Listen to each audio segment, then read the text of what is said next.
இந்த பேக்குக்கு நம்ம பேஸ் எப்படி போடுறது, ஹாய் பேஸ் எப்படி போடுறது அப்படி இந்த ஃப்ரேமெல்லாம் நம்மக்கிட்ட அவைலபிளுங்க. தேவைப்படுறவங்க இந்த ஃப்ரேம் வந்து அமேசான்லேயும் கிடைக்கிது, ஃப்ளிப்கார்ட்லேயும் கிடைக்கிது. உங்களுக்கு சர்ச் பண்ணி பாருங்கள். நம்மக்கிட்டேயும் இந்த ஃப்ரேம் அவைலபிள். இதில் 4 கலர்ஸ் கிடைக்கும். Gold, black, silver, antique 4 colour வந்து இந்த ஹேண்டில் வச்ச ஃப்ரேமில் கிடைக்கும்.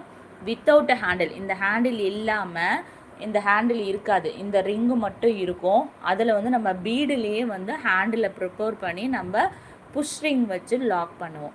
அந்த மாடலும் அடுத்தடுத்து நான் டுட்டோரியல் போட்டு காமிக்கிறேன். இன்றைக்கி ஆஃப்டர்நூன் ஆரம்பிக்கலாம். ஒரு பேக் வந்து ஆஃப்டர்நூன் நியூவாக ஒரு வித்தவுட் ஹேண்டிலில் வந்து உங்களுக்கு நான் ஒரு பேக் வந்து ஆரம்பித்து காமிக்கிறேன், வேறு பீடில். ஓகேங்களா? இது வந்து ஓவல் ஷேப் பீடில் உங்களுக்கு சொல்லி கொடுத்துருக்கேன். அது வந்து பைக்கோனில் ஸ்டார்ட் பண்ணலாம். வித்தவுட் ஹேண்டிலில் ஹேண்டில் எப்படி பண்ணுறது, பீடுலேயே இந்த ஹேண்டில்